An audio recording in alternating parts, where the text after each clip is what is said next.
the NBA's best and worst against the spread. Can we look at the best and worst against the spread? There you go. The Cavaliers and the Grizzlies, Thunder. There's your three best. And your worst, the T-Wolves, have a big game tonight against the Celtics. And the Sixers, Suns, Pels, and Kings are the worst teams against the spread. Very exciting. All right, Joe, tonight, let's take a look at the games. It starts with your neck of the woods. How about Indy and Miami? The Heat and Hero Sandwich and Bam are laying 2 against the 16-8 Pacers in South Florida.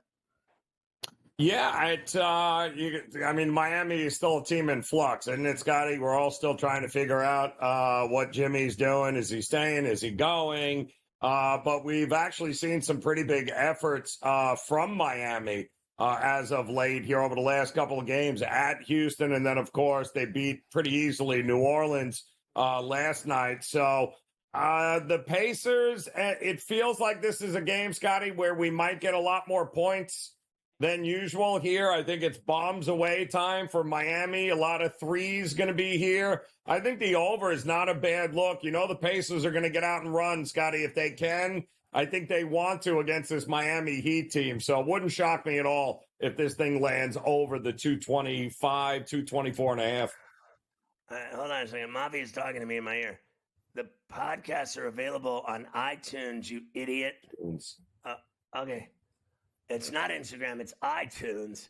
And I'm sorry that I screwed that up for everyone. I am very capable of committing multiple errors in a major league game and on Coast to Coast. Thanks, Mafia.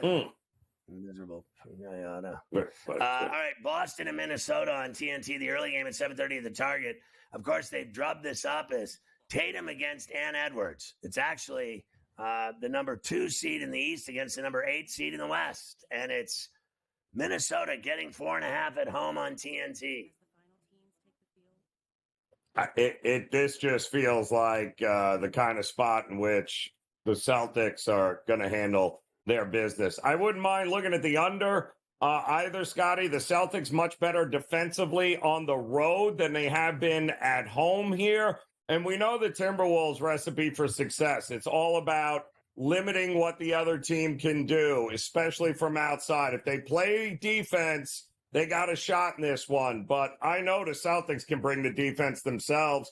Timberwolves have trouble scoring as it is. It's an under for me in this one. All right, Brooklyn's in Milwaukee at the Fiserv in Brewtown, and the Bucks are laying 12.5. 221.5 is the number, and the Nets now have D'Lo again. Yes. They also have Cam Thomas back, too, as well, since he missed, 13 straight games because of a hamstring injury there.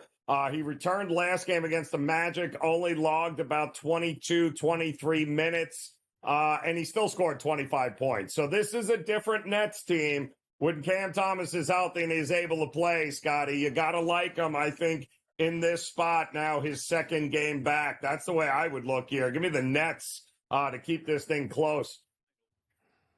All right, let's go to the Clippers and Thunder in OKC. I mean, the Thunder have been winning left and right. They seek the longest win streak. They're riding a 12-gamer with Shai Gilgeous, who I think is the MVP. He is lighting it up every night. They're laying 11. 214.5 is the total. Yeah, I love it. I think that this is obviously going to be what many people think could be the game of the night here, and I can see why, except, man, you got to be looking at that number and going, are you just daring me to take the Clippers here? Like, that seems like an awful lot of points, but not when you consider that OKC just doesn't lose at home, Johnny. They just don't. I mean, their record at home is ridiculous here. 13-2 at home. I think that the Clippers, if they dictate the tempo, have a chance. But I think this game could also get away for them rather easily. So I like the Thunder in this one for sure.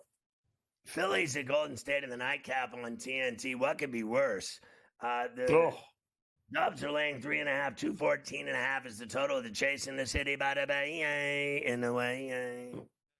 I don't figure. I just don't understand this. This Golden State team can't get out of their own way here, Scotty. But maybe, just maybe, they can handle business here against this one. This is a long road trip for the Sixers, right? Throughout the holidays, now back to back. It is a tough spot, especially after a collapse against Sacramento there in the second half last night. And they got a Boston rematch coming up on Saturday. This feels like the Warriors can start to put it together if they can start winning some games at home. I think they can win this one tonight against Philly. Portland and the Lakers at the Crypt in Lipstick City. The Lakers are the 7 right now in the West, and they're laying 7.5. 224.5 is the number. Yeah, exactly. Let's expect big things from Anthony Davis and from the Lakers here tonight. Even big things from Austin Reeves, who's really starting to shoot the rock, Scott. He's really starting to become the end-all, be-all for them. I like him in this spot as well.